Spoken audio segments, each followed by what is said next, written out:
ಸ್ನೇಹಿತರೆ ಎಲ್ರಿಗೂ ನಮಸ್ಕಾರ. ವಿಜಯಪುರ ಮುನ್ಸಿಪಲ್ ಕಾರ್ಪೊರೇಷನ್ನಲ್ಲಿ 118 ಪೌರ ಕಾರ್ಮಿಕರ ಹುದ್ದೆಗಳನ್ನು ಭರ್ತಿ ಮಾಡಲಿಕ್ಕೆ ಹೊಸ ಅಧಿಸೂಚನೆಯನ್ನು ಬಿಡುಗಡೆ ಮಾಡಿದ್ದಾರೆ.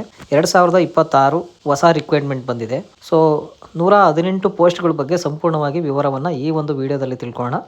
ಯಾರ್ಯಾರು ಅಪ್ಲಿಕೇಶನನ್ನು ಹಾಕ್ಬೋದು, ಅಪ್ಲಿಕೇಶನ್ ಹಾಕೋದು ಹೇಗೆ, ದಾಖಲಾತಿಗಳು ಏನೇನು ಬೇಕಾಗುತ್ತೆ, ಅದು ಆಯ್ಕೆ ಸೆಲೆಕ್ಷನ್ ಪ್ರೋಸೆಸ್ ಹೇಗಿರುತ್ತೆ, ಸ್ಯಾಲ್ರಿ ಏನು ಬರುತ್ತೆ, ಇದ್ರ ಬಗ್ಗೆ ಸಂಪೂರ್ಣವಾಗಿ ವಿವರವನ್ನು ತಿಳ್ಕೊಳ್ಳೋಣ. ನೀವಿನ್ನೂ ನಮ್ಮ ಚಾನಲ್ ಸಬ್ಸ್ಕ್ರೈಬ್ ಮಾಡಿಲ್ಲ ಅಂದರೆ ದಯವಿಟ್ಟು ಸಬ್ಸ್ಕ್ರೈಬ್ ಮಾಡ್ಕೊಳ್ಳಿ. ವಿಡಿಯೋ ಇಷ್ಟ ಆದರೆ ಕೊನೆವರೆಗೂ ವಿಡಿಯೋ ನೋಡಿ ಲೈಕ್ ಮಾಡೋದನ್ನು ಮರಿಬೇಡಿ ಸ್ನೇಹಿತರೆ. ನೋಡಿ, ವಿಜಯಪುರ ಮುನ್ಸಿಪಲ್ ಕಾರ್ಪೊರೇಷನ್ನಲ್ಲಿ ಹೊಸದಾಗಿ 118 ಪೋಸ್ಟ್ಗಳಿಗೆ ವೇಕನ್ಸೀಸ್ ಇದೆ. ಸೊ ಆ ವೇಕನ್ಸೀಸ್ ಯಾವ ಅಂತ ನೋಡೋದಾದರೆ ಇದೆಲ್ಲ ಆಫ್ಲೈನ್ ಪ್ರೋಸೆಸ್ಸಲ್ಲಿ ಅಪ್ಲಿಕೇಶನ್ ಹಾಕುವಂಥದ್ದು ಇರುತ್ತೆ, ಯಾವುದು ಆನ್ಲೈನ್ ಪ್ರೋಸೆಸ್ ಇರೋದಿಲ್ಲ. ಅದು ಹೇಗೆ ಅಂತ ನಾನು ಹೇಳ್ತೀನಿ.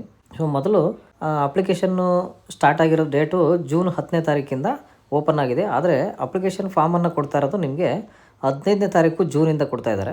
ವಿಜಯಪುರ DC ಆಫೀಸ್ನಲ್ಲಿ ಈ ಒಂದು ಅಪ್ಲಿಕೇಶನ್ನು ಲಭ್ಯ ಇರ್ತವೆ ನಿಮಗೆ. ನೀವು ಡೈರೆಕ್ಟಾಗಿ ವಿಜಯಪುರ DC ಆಫೀಸ್ಗೆ ಹೋಗಿ ಅಲ್ಲಿ ಹೊಸದಾಗಿ ಪೌರ ಕಾರ್ಮಿಕ ಸರ್ವೆಂಟ್ ಪೋಸ್ಟ್ಗಳಿಗೆ ಕಾಲ್ಫರ್ ಆಗಿರ್ತಕ್ಕಂಥ ನೋಟಿಫಿಕೇಷನ್ಗೆ ಅರ್ಜಿಯನ್ನು ಹಾಕಬೇಕು ನಾವು ಅಂತಂದರೆ ನಿಮಗೆ ಒಂದು ಅರ್ಜಿ ಫಾರಮನ್ನು ಕೊಡ್ತಾರೆ. ಅದನ್ನು ಇಸ್ಕೊಂಡು ಅರ್ಜಿಯನ್ನು ಹಾಕಬೇಕಾಗುತ್ತೆ. ಇದಕ್ಕೆ ಪುರುಷ ಮತ್ತು ಮಹಿಳೆಯರು ಇಬ್ಬರೂ ಕೂಡ ಅರ್ಜಿ ಹಾಕಲಿಕ್ಕೆ ಅರ್ಹರಿರುತ್ತಾರೆ. ಈ ಒಂದು ಪೋಸ್ಟ್ಗಳಿಗೆ ಅಪ್ಲಿಕೇಶನನ್ನು ಹಾಕ್ಬೋದು. ಪೋಸ್ಟ್ ಎಲ್ಲಿ ಅಂತ ನೋಡೋದಾದರೆ ವಿಜಯಪುರ ಮಹಾನಗರ ಪಾಲಿಕೆ. ಅಪ್ಲಿಕೇಶನ್ ಓಪನ್ ಆಗಿರೋದು ಜೂನ್ 10, 2026 ಮತ್ತು ಅಪ್ಲಿಕೇಶನ್ ಇಶ್ಯೂ ಮಾಡ್ತಾ ಇರೋದು 15ನೇ ತಾರೀಕು ಜೂನಿಂದ ಅಪ್ಲಿಕೇಶನನ್ನು ಕೊಡ್ತಾ ಇದ್ದಾರೆ. 15ನೇ ತಾರೀಕು ಜುಲೈ 2026ಕ್ಕೆ ಅಪ್ಲಿಕೇಶನ್ ಡೇಟು ಕ್ಲೋಸ್ ಆಗುತ್ತೆ. ಸೊ ನೀವು ಅಷ್ಟು ಒಳಗಡೆ ಅಪ್ಲಿಕೇಶನನ್ನು ಕೊಡಬೇಕಾಗುತ್ತೆ. ಫೀಸ್ ಬಂದು 100 ರೂಪಾಯಿ ಇರುತ್ತೆ. ಅದರಲ್ಲಿ SC ST ಜನರಲ್ಲು ಈ ಥರ ಯಾವುದೂ ಕೂಡ ಭೇದ ಭಾವ ಇರೋದಿಲ್ಲ. ಯಾಕೆಂದರೆ ಅಲ್ಲಿ ಪೋಸ್ಟಿಂಗ್ ತೊಗೊತಾ ಇರೋದು ಓನ್ಲಿ ಪೌರ ಕಾರ್ಮಿಕರಿಗೆ. ಸೊ ನೀವು ಪೌರ ಕಾರ್ಮಿಕರಾಗಿದ್ದರೆ ಅರ್ಜಿಯನ್ನು ಹಾಕ್ಬೋದು. ಇದು ಸೆಲೆಕ್ಷನ್ ಪ್ರೋಸೆಸ್ಸು, ಅಪ್ಲಿಕೇಶನ್ ಪ್ರೋಸೆಸ್ಸು ಎಲ್ಲ ಆಫ್ಲೈನಲ್ಲೇ ನಡೆಯುತ್ತೆ. ಮಹಾನಗರ ಪಾಲಿಕೆ ಮುನ್ಸಿಪಲ್ ಕಾರ್ಪೊರೇಷನ್ ಆಫೀಸ್ನಲ್ಲಿ ಈ ಒಂದು ಪ್ರೋಸೆಸ್ಸು ನಡೀತಕ್ಕಂಥದ್ದು. ಪೋಸ್ಟು ಯಾವ್ಯಾವುದು ಅಂತ ನೋಡೋದಾದರೆ ಪೋಸ್ಟ್ ನೇಮ್ ಬಂದು ಪೌರ ಕಾರ್ಮಿಕ ಅಂದರೆ ಸಿವಿಲ್ ಸರ್ವೆಂಟು ಅಥವಾ ಸ್ಯಾನಿಟೇಷನ್ ವರ್ಕರ್ ಅಂತ ಪೋಸ್ಟ್ಗಳು. ಈ ಪೋಸ್ಟನ್ನು ಪ್ರೊವೈಡ್ ಮಾಡ್ತಾ ಇರೋದು ಯಾರಪ್ಪ ಅಂದರೆ ವಿಜಯಪುರ ಮಹಾನಗರ ಪಾಲಿಕೆ municipal corporation of Vijayapura. Notification reference number ನೋಡ್ಬೋದು ಇಲ್ಲಿ, ಅದನ್ನು ನೀವು ಇಲ್ಲಿ ನೋಡ್ಕೊಳ್ಳಿ. ನೋಟಿಫಿಕೇಶನ್ ಡೇಟು ಇದು ಜೂನ್ 6ನೇ ತಾರೀಕಿಗೆ ನೋಟಿಫಿಕೇಶನ್ ಆಗಿರ್ತಕ್ಕಂಥದ್ದು. ಟೋಟಲ್ ನಂಬರ್ ಆಫ್ ಪೋಸ್ಟ್ ಬಂದು 118 ಪೋಸ್ಟ್ ಇರುತ್ತೆ. ಅಪ್ಲಿಕೇಶನ್ ಕೊಡ್ತಾ ಇರೋದು 10 ಜೂನ್ 2026ರಿಂದ ಅಪ್ಲಿಕೇಶನ್ನು ಕೊಡಬೇಕಂತೇಳಿ ತೀರ್ಮಾನ ಆಗಿರೋದು. ಆದರೆ ಫಿಸಿಕಲಾಗಿ ಅಪ್ಲಿಕೇಶನ್ಗಳು ಪೌರ ಕಾರ್ಮಿಕರ ಕೈಗೆ ಸಿಗ್ತಾ ಇರೋದು 15ನೇ ತಾರೀಕಿಂದ. ಅಪ್ಲಿಕೇಶನ್ ಹಾಕೋದಕ್ಕೆ ಲಾಸ್ಟ್ ಡೇಟು ಜುಲೈ 15ನೇ ತಾರೀಕು ಆಗಿರುತ್ತೆ. ಮೊದಲು ನೀವು ಪಾಲಿಕೆಗೆ ಹೋಗಿ ಅಲ್ಲಿ ನೀವು ಅರ್ಜಿ ಫಾರಮನ್ನು ಇಸ್ಕೊಂಡು ಅದಕ್ಕೆ ಅಗತ್ಯ ದಾಖಲೆಗಳನ್ನೆಲ್ಲ ಹಾಕಿ ನಿಮ್ಮದು ಫೋಟೋ ದಾಖಲೆಗಳು ಏನು ಬೇಕಪ್ಪ ಅಂತ ನೋಡೋದಾದರೆ ಒಂದು ಪಾಸ್ಪೋರ್ಟ್ ಸೈಜ್ ಫೋಟೋ ಹಾಕಬೇಕಾಗುತ್ತೆ, ಕ್ಯಾಸ್ಟು, ಇನ್ಕಮ್ಮು ಜೊತೆಗೆ ನಿಮ್ಮದೊಂದು ಬ್ಯಾಂಕ್ ಅಕೌಂಟು, ನೀವು ರೇಷನ್ ಕಾರ್ಡ್ ಜೊತೆ ಈ ದಾಖಲೆಗಳನ್ನು ಅದಕ್ಕೆ ಹಾಕಿ 100 ರೂಪಾಯಿ ಫೀಸ್ ಕಟ್ಟಿ ರೆಸಿಪ್ಟನ್ನು ತೊಗೋಬೇಕಾಗುತ್ತೆ. ಇದು ಆಫ್ಲೈನ್ ಮೋಡು ಅಪ್ಲಿಕೇಶನ್ ಹಾಕುವಂಥ ಒಂದು ಪ್ರೋಸೆಸ್ ಆಗಿರುತ್ತೆ. ನೀವು ಇದಕ್ಕೆ ಇನ್ನೂ ಏನಾದರೂ ಹೆಚ್ಚಿನ ಮಾಹಿತಿ ಬೇಕು ಅಂದರೆ ನೀವು ಅಫಿಷಿಯಲ್ ವೆಬ್ಸೈಟ್ ಇದೆ ವಿಜಯಪುರ ಮಹಾನಗರ ಪಾಲಿಕೆದು.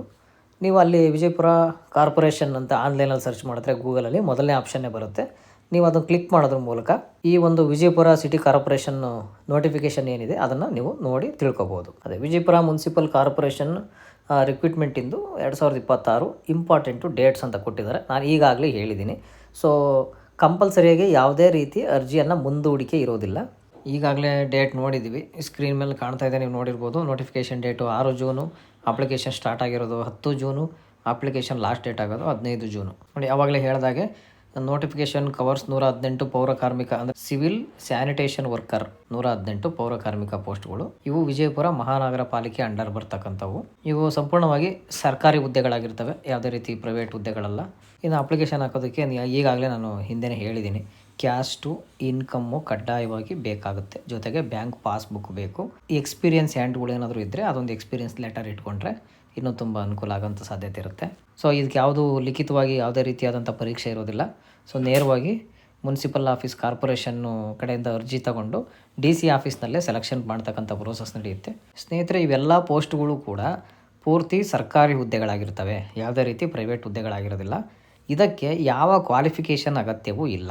7ನೇ ತರಗತಿಯಿಂದ 10ನೇ ತರಗತಿಯವರೆಗೆ ಓದಿರ್ತಕ್ಕಂಥ ಯಾರು ಬೇಕಾದರೂ, PUC ಮಾಡಿರೋರು, ಡಿಗ್ರಿ ಡಿಪ್ಲೊಮಾ ಮಾಡಿರೋರು ಯಾರು ಬೇಕಾದರೂ ಆಗ್ಬೋದು 1ನೇ ತರಗತಿಯಿಂದ. ಇದಕ್ಕೆ ಯಾವುದೇ ರೀತಿಯಾದಂಥ ಕ್ವಾಲಿಫಿಕೇಷನನ್ನು ಕೇಳಿಲ್ಲ. ಕೆಲಸ ಮಾಡೋಕ್ಕೆ ಸಿದ್ಧ ಇರೋಂಥವ್ರು ಡೈರೆಕ್ಟಾಗಿ ಅಪ್ಲಿಕೇಶನನ್ನು ಹಾಕ್ಬೋದು. ಅಪ್ಲಿಕೇಶನ್ ಫಾರ್ಮ್ DC ಆಫೀಸಲ್ಲಿ ಇಸ್ಕೊಂಬರೋದೈತೆ. ಡಾಕ್ಯುಮೆಂಟ್ಸ್ ಎಲ್ಲ ಪಿನ್ ಮಾಡಿ ಅಪ್ಲಿಕೇಶನನ್ನು ಫಿಲ್ ಮಾಡಿ. ಇನ್ನೊಂದು ಸಲ ಹೇಳ್ತಾ ಇದ್ದೀನಿ, income, caste, ration card, Aadhaar card, voter I D card, ಜೊತೆಗೆ ಪಾಸ್ಪೋರ್ಟ್ ಸೈಜು ಫೋಟೋ, ನಿಮಗೇನಾದರೂ ಎಕ್ಸ್ಪೀರಿಯನ್ಸ್ ಇದ್ದರೆ ಎಕ್ಸ್ಪೀರಿಯನ್ಸು ಸರ್ಟಿಫಿಕೇಟು ಇಷ್ಟನ್ನು ಇಟ್ಕೊಂಡು ನೀವು ಅಪ್ಲಿಕೇಶನನ್ನು ಹಾಕಬೇಕಾಗುತ್ತೆ. ಇದಕ್ಕೆ ಯಾವುದೇ ರೀತಿಯಾಗಿರ್ತಕ್ಕಂಥ ಲಿಖಿತವಾಗಿ ಪರೀಕ್ಷೆ ಇಲ್ಲ, ಅಂದರೆ ಯಾವುದೂ ರೈಟಿಂಗ್ ಎಕ್ಸಾಮ್ ಇಲ್ಲ, ಇಂಟರ್ವ್ಯೂ ಇಲ್ಲ, ಡೈರೆಕ್ಟಾಗಿ ಅಪಾಯಿಂಟ್ ಆಗ್ತಕ್ಕಂಥದ್ದು. ಇದೆಲ್ಲ ಸಂಪೂರ್ಣವಾಗಿ ಸರ್ಕಾರಿ ಕೆಲಸ, ನೇರ ನೇಮಕಾತಿ ಆಗುತ್ತೆ. ಇದು DC ಆಫೀಸಲ್ಲಿ ಸೆಲೆಕ್ಷನ್ ಪ್ರೋಸೆಸ್ ಆಗುತ್ತೆ. ಸೊ ನಿಮ್ಮ ಎಲಿಜಿಬಿಲಿಟಿ, ಕ್ವಾಲಿಫಿಕೇಷನ್ನು, ಎಕ್ಸ್ಪೀರಿಯನ್ಸು ಎಲ್ಲದನ್ನು ಪರಿಗಣನೆಗೆ ತೆಗೆದುಕೊಂಡು ಅವರು ನಿಮ್ಮನ್ನು ಡೈರೆಕ್ಟಾಗಿ ಸೆಲೆಕ್ಷನ್ ಮಾಡ್ತಾರೆ. ಅಪ್ಲಿಕೇಶನ್ ಹಾಕೋರು ಅಪ್ಲಿಕೇಶನ್ ಫಾರ್ಮ್ ಇಸ್ಕೊಂಬಂದು ಇವತ್ತೇ ಅಪ್ಲಿಕೇಶನ್ ಹಾಕಿ, ನಾಳೆನೇ ಆದರೂ ಅಪ್ಲಿಕೇಶನ್ ಹಾಕಿ, ಒಟ್ಟು 15ನೇ ತಾರೀಕು ಒಳಗಡೆ ಆಫೀಸಿಗೆ ತಲುಪೋ ಥರ ನೀವು ಅಪ್ಲಿಕೇಶನನ್ನು ಹಾಕಬೇಕಾಗುತ್ತೆ. ನೇರವಾಗಿ ಅಪ್ಲಿಕೇಶನ್ ತೊಗೊಂಡೋಗಿ ನೀವೇ ಕೊಡಬೇಕಾಗುತ್ತೆ. DC ಆಫೀಸಲ್ಲಿ ಇಸ್ಕೊಂಬರೋದು, ಫಿಲ್ ಮಾಡೋದು, ಡಾಕ್ಯುಮೆಂಟ್ ಹಾಕೋದು, ಮತ್ತೆ ತೊಗೊಂಡೋಗಿ DC ಆಫೀಸಿಗೆ ಕೊಡೋದು. ಇಷ್ಟೇ, ₹100 ಫೀಸ್ ಇರುತ್ತೆ, ಕಟ್ಟಿ ರೆಸಿಪ್ಟ್ ತೊಗೊಳ್ಳೋದು. ನಿಮ್ಗೆ ಏನಾದರೂ ನಮ್ಮ ವಿಡಿಯೋದ ಬಗ್ಗೆ ಅನಿಸಿಕೆ, ಅಭಿಪ್ರಾಯಗಳಿದ್ದರೆ ಕಮೆಂಟ್ ಮಾಡಿ, ಪ್ರಶ್ನೆಗಳಿದ್ದರೆ ಕಮೆಂಟ್ ಮಾಡಿ, ಸಜೆಷನ್ ಕೊಡೋದಾದರೂ ಖಂಡಿತವಾಗ್ಲೂ ಸಜೆಷನ್ ಕೊಡಿ, ಅಕ್ಸೆಪ್ಟ್ ಮಾಡ್ತೀವಿ, ತೊಂದರೆ ಇಲ್ಲ. ಸೊ ಇಲ್ಲಿವರೆಗೂ ನಮ್ಮ ವಿಡಿಯೋ ನೋಡಿದ್ದಕ್ಕಾಗಿ ತುಂಬ ಧನ್ಯವಾದಗಳು ಸ್ನೇಹಿತರೆ, ಎಲ್ರಿಗೂ ನಮಸ್ಕಾರ.